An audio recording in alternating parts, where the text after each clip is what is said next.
विद्यार्थियों, आज हम आलोचना करेंगे महादेवी वर्मा के बारे में। महादेवी वर्मा के बारे में यानी कि महादेवी वर्मा की जीवनी आलोचना करेंगे। उसके साथ उनकी द्वारा रचना किया गया मुरझाया फूल कविता की भी आलोचना करेंगे। तो सर्वप्रथम हम लोग आलोचना करेंगे महादेवी वर्मा के बारे में। आधुनिक हिंदी काव्य साहित्य के अंतर्गत बहने वाली छायावादी काव्य धारा की चार प्रमुख विभूतियों में कवयित्री महादेवी वर्मा अन्यतम है। आपकी कविताओं में सर्वव्यापी परम सत्ता के प्रति विरहानुभूति की तीव्रता परिलक्षित होती है। इस आधार पर कृष्ण प्रेम दीवानी मीराबाई के साथ तुलना करते हुए आपको आधुनिक युग की मीरा कहा जाता है। तो विद्यार्थियों, ये बात आप लोग याद रख लीजिए। महादेवी वर्मा को आधुनिक युग की मीरा कहा जाता है, यानी कि मीराबाई के साथ उनकी तुलना की गई है। आधुनिक युग की मीरा किसे कहा जाता है, इस प्रकार का क्वेश्चन बन सकता है। तो आप लोग लिखेंगे महादेवी वर्मा। अपने प्रियतम अज्ञात सत्ता के प्रति तीव्र विरहानुभूति का रहस्यमय के कारण आप रहस्यवादी कवयित्री के रूप में प्रसिद्ध हैं। तो हम लोग सिंपल से जान लेते हैं, रहस्यवादी कवि के रूप में भी उन्हें जाना जाता है। आपके काव्य को आराध्य की विरहानुभूति और व्यक्तिगत दुख वेदना की अभिव्यक्ति में सीमित न रहकर महादेवी वर्मा जी ने उन लोगों कल्याणकारी करुणा भाव से जोड़ दिया है। इन्हीं गुणों के कारण उनकी काव्य रचनाएं हिंदी पाठक को विशेष प्रभाव देती हैं। तो जो कि महादेवी वर्मा द्वारा रचना किया गया, जो जितने भी पाठ हैं, जितने भी रचनाएं हैं, वो पाठक को विशेष रूप से आकर्षित रहती हैं, क्योंकि उनकी जो दुख वेदना, उनके साथ साथ उन्होंने लोक कल्याणकारी भावों का भी उन्होंने उस पर जोड़ दिया है। कवयित्री महादेवी वर्मा 1907 ईंग में उत्तर प्रदेश के फर्रुखाबाद में जन्म हुआ था उनका। तो आप लोग याद रखेंगे 1907 में उत्तर प्रदेश के फर्रुखाबाद। आप लोग ये सिंपल एक क्वेश्चन बनता ही है, यहाँ पर कई बार परीक्षा में आया भी है। उनके पिता माता गोविंद प्रसाद वर्मा और हेमरानी वर्मा दोनों उदार विचार वाले थे। तो उनका माता पिता का नाम हम लोग याद रख लेंगे। महादेवी वर्मा का माता पिता यानी कि गोविंद प्रसाद वर्मा और हेमरानी वर्मा एक दोनों उदार विचार वाले व्यक्ति थे व इंसान थे। छठी कक्षा तक शिक्षा प्राप्त करने के बाद ही महादेवी का विवाह हुआ था। तो ये क्वेश्चन बनता है, महादेवी वर्मा का विवाह कब हुआ था। तो आप लोग लिखेंगे छठी कक्षा यानी कि 6th स्टैंडर्ड पढ़ने के बाद उनका विवाह हुआ था। परंतु वैवाहिक संबंध आगे बना नहीं रहा। आपने शिक्षा और साहित्य की सेवा में अपने को समर्पित कर दिया। प्रयाग विश्वविद्यालय से संस्कृत और दर्शन शास्त्र के साथ बीए करने के पश्चात आपने 1933 ईंग को संस्कृत में एमए किया। इसके बाद उन्होंने प्रयाग महिला विद्यापीठ की प्राचार्य के रूप में अपना कर्म जीवन का श्री गणेश किया था। तो महादेवी वर्मा ने अपने कर्म जीवन का श्री गणेश कहाँ पर किया था, तो हमें याद रखना चाहिए कि महादेवी वर्मा ने प्रयाग महिला विद्यापीठ में उन्होंने प्राचार्य के रूप में अपने कर्म जीवन का श्री गणेश किया था। महादेवी वर्मा ने जीवन भर शिक्षा और साहित्य की साधना की और आगे जाकर 1987 को उनका स्वर्गवास हुआ यानी कि देहांत हुआ। ये रहा महादेवी वर्मा की जीवनी। उसके साथ साथ हम लोग हमें भी ये जानना चाहिए कि उनकी काव्य रचना के बारे में। तो काव्य रचना हमें इस प्रकार से है। महादेवी वर्मा ने गद्य और पद्य दोनों शैलियों में साहित्य की रचना की है। महादेवी वर्मा ने गद्य और पद्य दोनों में साहित्य की सृजन की है, रचना की है।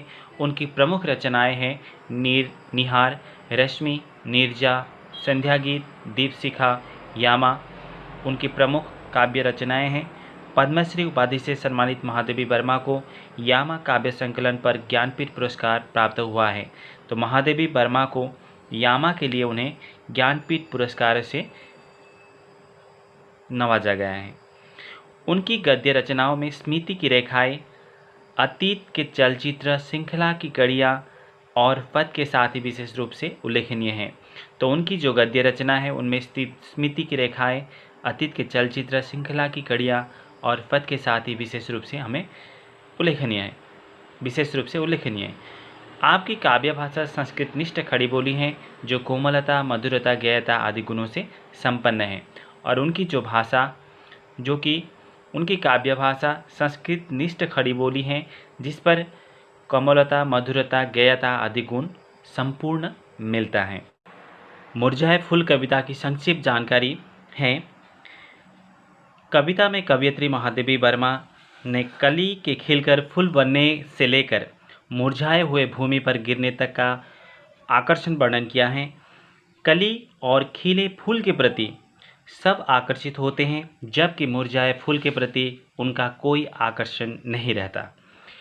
यह संसार की स्वार्थपरता है, परंतु इससे बेखबर रहकर फूल अपना सर्वत्र दान करता हुआ सबको हर्षाता जाता है। यहाँ कवयित्री ने प्रकारात्मक से मानव जीवन की बात करते हुए महत्वपूर्ण संदेश दिया है। तो आइए अब हम लाइन बाय लाइन पढ़ेंगे। था कली के रूप से सब मैं आहा सूखे सुमन हास्य करता था खिलाता अंक में तुझको पवन। यहाँ पर कवयित्री कहती हैं कि जब कली के रूप में सुमन सूखे रहता तब गोद में बिठाकर पवन उसे खिलाता है। यानी कि जब कली अवस्था में, जब फूल कली अवस्था में रहता है, उसको उसके साथ खेला करता है, उसको उसके साथ हास्य करता है, उसको खिलाता है अंक में, यानी कि पवन उसको लेकर उसके साथ अटखेलिया करता रहता है। खिल गया जब तू पूर्ण मंजुल सुकुमल फूलवन लुब्ध मद्दू के हेतु मंडराने लगे उड़ते भ्रमर।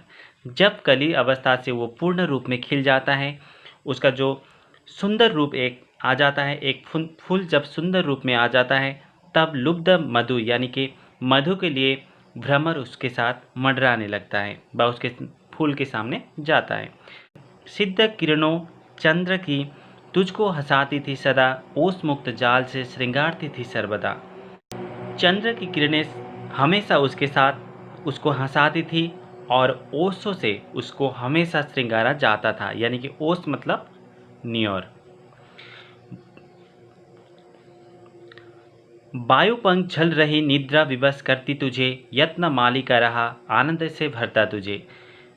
ठीक खिले हुए फूलों के साथ पवन हमेशा उसके साथ निद्रा यानी कि सोने के लिए सोने नहीं देता है, और उसी समय यत्न यानी कि माली का भी उसके साथ आनंद से उसे देखता रहता है, यानी कि उसके साथ आनंद उससे उपभोग करता रहता है। यानी कि माली भी उस फूल के प्रति आकर्षित होता है और वो भी देखता रहता है, उससे आनंद लेता रहता है। कर रहा अटखलिया उतरा सब उद्यान में, अंत का यह दृश्य आया था कभी क्या ध्यान में। से पवन भ्रमर यानी कि चंद्र की किरणें और माली इस प्रकार से उसके साथ यानी कि फूल के साथ अटखेलिया करता रहता है, और अंत में इस प्रकार का समय आ जाता है, ये किसी पर ध्यान नहीं होता है, बा किसी को ध्यान ही नहीं रहता। सो रहा अब तो धरा पर शुद्ध शुक्ल बिखराया हुआ, गंध कोमलता नहीं मुख मंजू मुरझाया हुआ। अंत का इस प्रकार का समय आया था फूल का, जो कि वो धरा पर सो रहा है, जिस पर कोई उस पर गंध नहीं है, कोमलता नहीं है, और सूखे फूल यानी कि धरा पर गिर पड़ता है। तो आगे बढ़ते हैं। नेक्स्ट पेज में है कुछ। आज तुझको देखकर चाकर भ्रमर आता नहीं, वृक्ष भी होकर तुझे हाँ अश्रु बरसाता नहीं। तो जब धरा पर फूल गिर जाता है, तब उससे देखकर भ्रमर उसके साथ जाता नहीं, वृक्ष भी उसे खोकर कोई अश्रु यानी कि दुख वेदना प्रकट नहीं करता। जिस पवन ने अंक में ले प्यार था तुझको किया, तीव्र झोंके से उछला उसने तुझे भू पर दिया। और जिस पवन उसके साथ खेला करता था, उसको पवन नचाता रहता था, उसी पवन के तीव्र वेग ने, तीव्र एक झोंके ने उसे धरती पर गिरा दिया। कर दिया मधु और सौरभ दान सारा एक दिन, किंतु रोता कौन है तेरे लिए दानी सुमन। यानी कि सुमन ने हर कुछ, सुमन मतलब फूल ने सर्वत्र दान दिया, कली से लेकर वो खिले हुए समग्र दान दिया, फिर भी उसके लिए रोने वाला कोई नहीं है।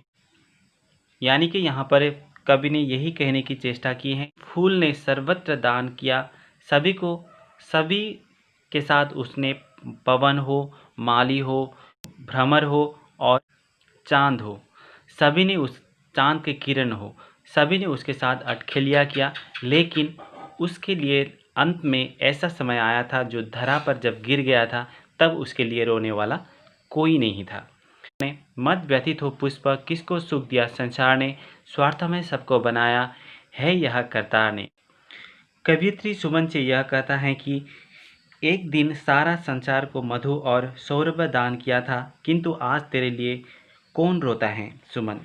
यह दुख की बात है सुमन, जिसको दुख दिया संसार ने, स्वार्थ में भी बनाया उसी सृष्टिकर्ता यानी कि करतार ने। विश्व में है पुष्प तू सबसे हृदय भाता रहा, दान कर सर्वत्र फिर भी हाय हर्षाता रहा। जब न तेरी ही दशा पर दुख हुआ संसार को, कौन रोएगा सुमन हमसे मनुज निश्वान को। तो यहाँ पर कवियत्री कहती हैं, फूल अपना सर्वत्र दान करके भी इस विश्व में सभी को हृदय भाता रहा है और तथा सभी आनंदमय करता है, किंतु फूल की दशा पर किसी को दुख नहीं हुआ, तो पुष्प की दयनीय स्थिति पर कौन रोएगा। यही पृथ्वी स्वार्थमय है, यानी कि करतार ने यहाँ को सभी को स्वार्थमय बनाया है। तो ये रहा संक्षिप्त आलोचना। तो आप लोग को समझ में आया होगा और आसान कविता है। यहाँ पर कवि ने कुछ इस प्रकार की बात कहा है, शैशव अवस्था में जब कली के रूप में फूल होता है, उसके साथ पवन हास्य करता है, पवन उसको खिलाता है, उसको गोद में लेकर उसको हास्य करता रहता है। जब वो खिल जाता है उस समय उसके सामने वो मधु लेने हेतु भ्रमर उसके सामने आते हैं। उसके बाद सिग्ध किरणों ने उसको हंसाती रहती हैं और यानी कि ओस से उसे श्रृंगारा जाता है। वायु जब वो सोना चाहती है, यानी कि वायु भी उसके साथ हमेशा अटखेलिया करता रहता है, उसे सोने नहीं देता है। और उसी समय माली भी उससे आनंद से देखता रहता है, बाबा माली भी उससे आनंद लेता है। इस तरह से अटखेलिया हर कोई करता है। इस प्रकार का समय आया कि जब फूल धरा पर सो जाता है, शुल्क बिखराया हुआ बरसाने वाला व उसके साथ रोने वाला कोई नहीं होता है। तो इस प्रकार ने कवि ने यहाँ पर वही कहा गया है कि मनुष्य को प्रकारात्मक से मानव जीवन की बात यहाँ करते हुए महत्वपूर्ण संदेश एक दिया है महादेवी वर्मा ने। तो यहाँ पर कुछ क्वेश्चन इस प्रकार से बनते हैं जो कि हम यहीं पर आलोचना करेंगे। सिंपल क्वेश्चन अगर हो तो, लॉन्ग क्वेश्चन हो तो मैं वीडियो में आपको लिख के दे दूंगा नेक्स्ट वीडियो में। तो सही विकल्प का चयन करो। कवियत्री महादेवी वर्मा की तुलना की जाती है, तो हम लोग जानेंगे ख नंबर का होगा मीराबाई के साथ। कवियत्री महादेवी वर्मा का जन्म हुआ था, ये हम लोग जानेंगे फर्रुखाबाद में हुआ था। महादेवी वर्मा की माता का नाम क्या था, तो हम लोग जानेंगे हेमरानी। हास्य करता था अंक में तुझको पवन, यहाँ पर हम खिलाता होगा, क नंबर का होगा। यत्ता माली का रहा देश से भरता तुझे, प्यार से आनंद से दुख से धीरे से जो आनंद होगा। करतार ने धरती पर सबको कैसा बनाया, तो आप लोग लिखेंगे स्वार्थमय बनाया सभी को। करतार ने धरती पर सबको स्वार्थमय बनाया है। तो आगे बढ़ते हैं। हाँ और ना में उत्तर देना है। मैं जितने भी हो सके शॉर्ट क्वेश्चन में आप इसी वीडियो में बताऊंगा। अगर लॉन्ग क्वेश्चन है तो मैं आपको अगले वीडियो में जानकारी दूंगा। तो हाँ या ना में उत्तर देना है। छायावादी कवियत्री महादेवी वर्मा रहस्यवादी कवियत्री के रूप में भी प्रसिद्ध हैं, तो ये हाँ होगा। महादेवी वर्मा के पिता माता उदार विचार वाले नहीं थे, ये ना होगा। ना में यानी कि नहीं देंगे, आप लोग नहीं लिखेंगे। तो महादेवी वर्मा ने जीवन भर शिक्षा और साहित्य की साधना की, तो ये भी हाँ लिखेंगे आप लोग। वायु पंख झड़ कर फूल को सुख पहुंचाती रहती हैं, ये भी हाँ होगा। मुरझाए फूल की दशा पर संसार को दुखी नहीं होता है, ये भी आपका आंसर होगा हाँ में, हाँ लिखेंगे। तो पूर्ण वाक्य में महादेवी वर्मा की कविताओं में किन के प्रति विरहानुभूति की तीव्रता परिलक्षित होती है, तो आप लोग लिखेंगे इसका जवाब महादेवी वर्मा की कविताओं में सर्वव्यापी परम सत्ता के प्रति विरहानुभूति की तीव्रता परिलक्षित होती है। महादेवी वर्मा का विवाह कब हुआ था? तो आप लोग लिखेंगे, मैंने कुछ देर पहले आप लोग को बताया ही था इसी वीडियो में, महादेवी वर्मा की विवाह 6ठी कक्षा तक शिक्षा प्राप्त करने के बाद हुआ था। महादेवी वर्मा ने किस रूप में अपनी कर्म जीवन का श्री गणेश किया था, ये भी कुछ देर पहले मैंने आप लोग को बताया था। महादेवी वर्मा ने प्रयाग महिला विद्यापीठ की प्राचार्य के रूप में अपने कर्म जीवन की श्री गणेश किया था। फूल कौन कौन सा कार्य करते हुए भी हर्षाता रहता है? तो आप लोग लिखेंगे, इस संसार की स्वार्थपरता से बेखबर होते हुए भी फूल अपना सर्वत्र दान करके हर्षाता रहता है। उसके बाद है भ्रमर फूल पर क्यों मंडराने लगते हैं? तो ये आप लोग सभी जानेंगे, भ्रमर फूल का मधुपान करने के लिए मंडराने लगते हैं। तो अति संक्षिप्त में उत्तर दो, जो कि आप लोग के पाठ्यपुस्तक से ही है। ई नंबर का लगभग 25 शब्दों में हमें इसका जवाब देना है।